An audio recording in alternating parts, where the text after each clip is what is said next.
예능에서 이미지 때문에 친근하지만 한때 UFC 세계 랭킹 6위까지 올라간 김동현 선수가 선수 시절 인터뷰에서 약물에 대해 이렇게 얘기했습니다. 선수들이 스테로이드 같은 걸 많이 해요. 검사 수준이 예를 들면 음주 단속으로 따지면 스테로이드가 술이라고 치고 내가 술을 오늘 먹었는데 그 다음날 음주 단속을 하면 단속이 안 나오잖아요. 네. 그러니까 안 걸린다고 보면 거의 비슷한 상황이에요. 안 쓰면 바보라고 취급받는 지금 수준이에요. 그래요? 네.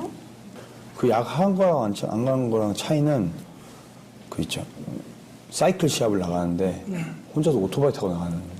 UFC라는 세계적인 대회에서도 이런 일이 발생하는데 UFC보다 상대적으로 미디어의 관심을 받지 않은 보디빌딩 대회에서는 어떨까요? 보디빌딩 대회에서 약물 사용이 너무 당연하다 보니 대회가 크게 내추럴 그리고 비내추럴 대회로 나눠지게 되었죠.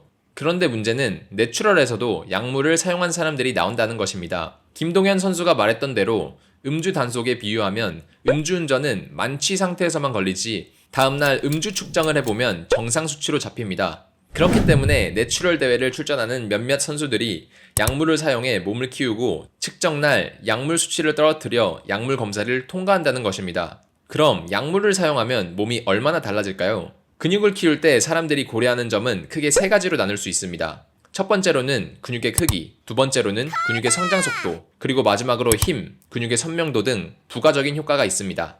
첫 번째로 약물을 사용하는 사람들의 근육의 크기를 먼저 비교해보면 이 연구에서 아나볼릭 스테로이드를 몇 년 동안 맞은 파워리프터들과 한 번도 맞지 않은 파워리프터들을 비교했는데 약물이 근육 세포의 크기와 개수를 늘린다고 발표했습니다. 왼쪽에 약물을 맞은 사람들의 근육 세포의 크기가 오른쪽 약물을 투여하지 않은 사람들보다 더 큰 게 보여집니다. 근육 세포의 핵도 약물을 맞은 사람이 약 5배 더 많다고 발표되었습니다. 그래서 약물을 맞은 사람들의 근육 크기가 더 커 보일 수밖에 없죠. 두 번째로 성장 속도를 보면 스테로이드가 근육 성장을 더 빠르게 도와줍니다. 이 연구에서 스테로이드가 근육 조직 회복에 영향을 미치는지 실험을 해봤는데 스테로이드를 사용하는 게 근육 회복을 더 빠르게 도와준다는 결론에 도달했습니다. 그렇기 때문에 이미 많은 정형외과에서 수술 후 회복을 위해 스테로이드를 사용하고 있습니다.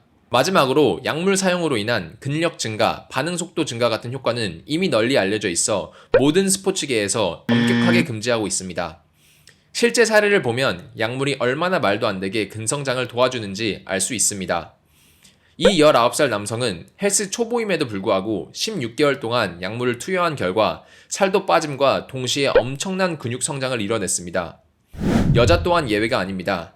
이 여성은 약물에 손대기 시작하고 몸이 이렇게 변하였습니다. 그리고 약물을 끊으면 몸이 다시 원래대로 돌아오는지가 많은 사람들이 궁금해하는 점인데 약물을 사용해 커진 몸은 약물이 끊어도 어느 정도 유지할 수 있습니다. 이 연구에 따르면 약물이 근섬유 안에 있는 세포 핵의 개수를 영구적으로 늘렸기 때문에 이론적으로 약물 사용을 중지해도 세포 핵 개수가 그대로 유지되어 몸의 크기가 유지되는 것입니다. 여기까지 들으면 약물을 짧게 사용하고 끊으면 되지 않을까? 라는 유혹에 빠질 수 있습니다. 하지만 그 생각은 위험한 생각입니다. 먼저 아셔야 할 건 몸의 주사기를 한 번 꼽는다고 몸이 변하는 것이 아니라 정해진 양을 꾸준하게 몸에 투입해야 몸이 변한다는 것입니다. 그리고 꾸준하게 약물을 투입하기 시작하는 기간을 사이클이라고 표현합니다. 그러면 1사이클이 최소 단위인데 1사이클을 마친 운동 초보자의 모습은 어떤 모습일까요? 보시다시피 큰 차이가 없습니다.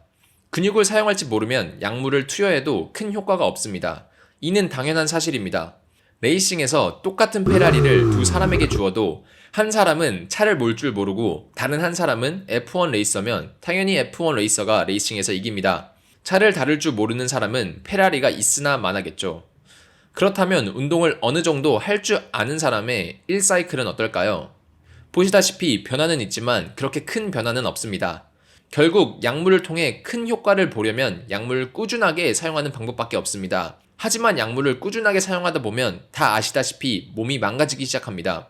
몸이 약물에 의존하게 되고 호르몬 체계가 무너져 약물 없이 살 수 없는 몸이 되어버립니다. 그러면 약물을 계속 투여해주면 되지 않냐? 그것도 위험합니다. 약물을 계속 투여해주면 생기는 대표적인 질환은 심장 비대증입니다. 심장도 근육이 있기 때문에 스테로이드로 인해 비정상적으로 커지고 결국 그 압력이 심장 판막에 비정상적인 압박을 가하고 혈류순환을 원활하게 하지 못하게 합니다.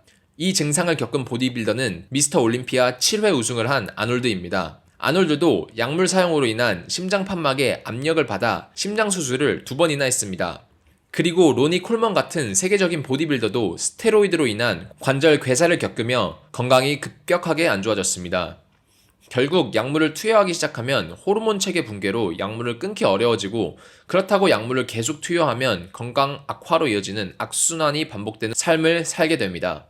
끝으로 저는 약물을 해라, 하지 마라 라고 할 권한은 없습니다. 법의 테두리 안에서 사용하고 싶은 사람들은 본인이 부작용을 감수하고 사용하기 때문에 온전히 본인의 선택인 것이고 본인의 선택에 책임을 지면 되겠죠.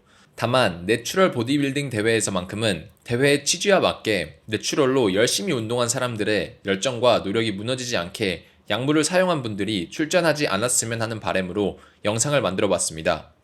지금까지 근손실 방지위원회였습니다. 감사합니다.